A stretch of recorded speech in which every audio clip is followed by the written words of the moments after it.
Hey, welcome back to Biz Talk TV. I'm your host, the business guide, Michael Rager. We're getting our good friend, Kristin Gunderson, and she's going to talk about something interesting. It has to do with your accounting and how you're keeping your records. We're going to talk about cash versus accrual accounting, and we're going to also talk about retainers, when you should take them, when you shouldn't, and how to actually use them right so you can get the most cash flow in your business. Take it away, Kristin.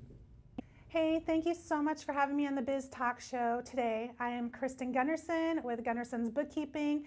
I'm here to get all of your bookkeeping and tax questions answered. So I have two questions in today. One is on cash basis versus accrual basis accounting. And then another one is on retainers and when to use them and how to charge them. So I'm going to get started with the accrual-based accounting. So there is a principle out there called matching principle. And what this means is if you have income coming into your business, you want to match that income against the expenses that occurred with that income. And so you want to make sure that those get booked in the same time period, same month, same quarter that they happened.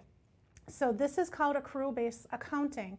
It doesn't matter if you invoiced it, that's when we're going to have it be counted as income, but you may not get that money for 30 days, 60, 90 days down the road when the company pays you.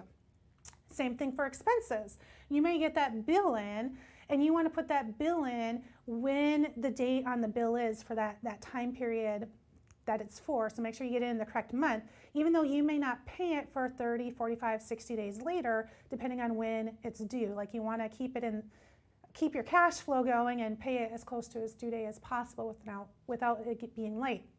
So that is accrual-based accounting. That differs from cash-based accounting when a lot of people, for tax purposes, they use cash-based accounting.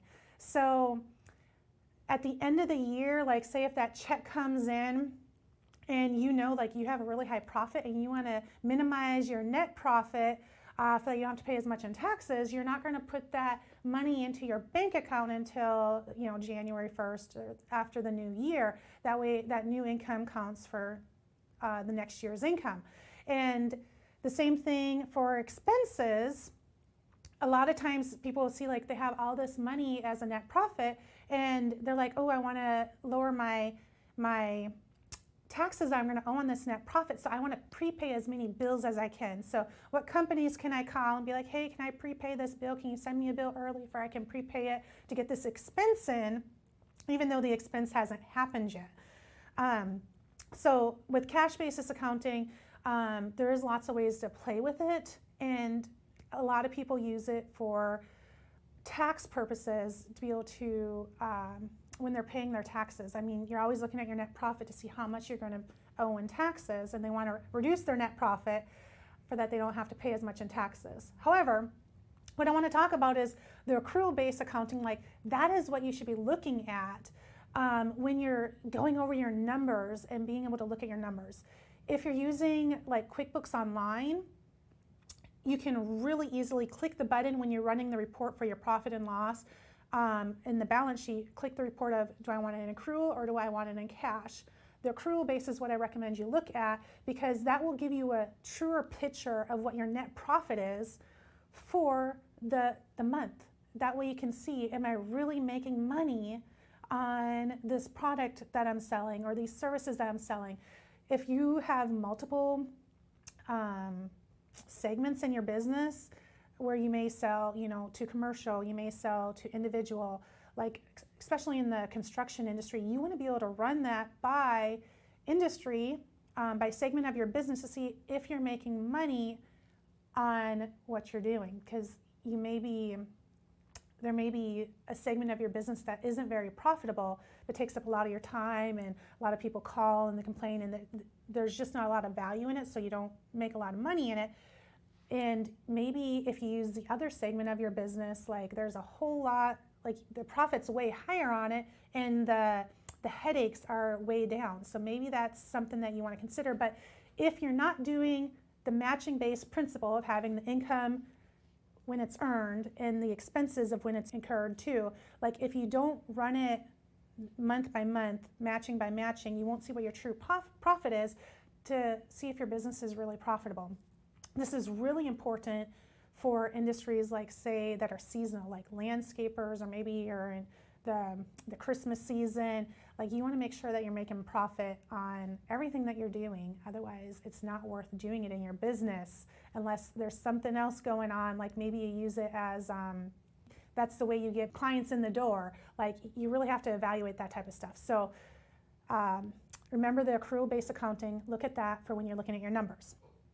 The next question that I had that came in is retainers. Talk to me about retainers. What are they? How do I charge them? And when do I have that revenue counted as revenue? So the first one is the retainers. So you will see retainers used a lot with lawyers. Law firms use retainers a lot, and that's what we think of retainers. However, it's not just limited to law firms. Consultants can use retainers, accountants can use retainers. Like, there's a lot of different industries out there, and it varies industry to industry who can use retainers. Think of a retainer as a deposit. So basically, you are requesting, say, up to half of what you think the total project will be. You're requesting half of that up front to get started on that project as a deposit to get you going on the project. So make sure you have it clear if you're going to start using retainers or deposits. Make sure you have it clear in your agreement with your client of that deposit is going to be used towards the end bill, and either you are going to, one, charge them again when your total hours run out of whatever you asked for. You're going to charge them another retainer, or you are going to, B, just go ahead and finish the project, and then the total invoice will take that retainer, that deposit against it, and then you will bill them for whatever's due at the end. So have that crystal clear in your agreement with your client that they know when to expect another bill. So if you're a business and you're thinking about wanting to use retainers or start asking for retainers from your clients, how do you go about in figuring out what to charge or what to ask for? So you have to have a pretty good idea of how many hours the total project is going to take you. If you think the total project is going to take you 10 hours to finish and your hourly rate is, say, $100 an hour, that would be $1,000 the total bill should be. So some research out there shows that you can charge anywhere from 20% to 50% for a retainer.